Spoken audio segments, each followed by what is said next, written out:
أشهد أن لا إله إلا الله وأشهد أن محمدا عبده ورسوله. Shahadat keltiram Alloh taoladan g'ayri ibodatga loyiq bo'lgan iloh yo'q. Ham shahadat keltiram Muhammad Mustafa sallallohu alayhi va sallam onun elchisi ham bandasi.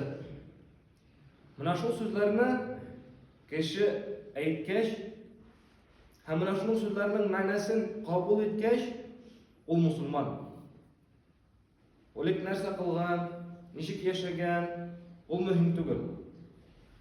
O'lik qilgan gunohlari Alloh taolo tomonidan barchasida g'afur etiladi. Barchasida. U kishi yomon tug'an kibik sanaladi, yomon tug'an kibik sanaladi. Hamida amrdan g'ayri bilan biz shahadat aytdik, shahadat aytdik. Shu bilan bitdimi?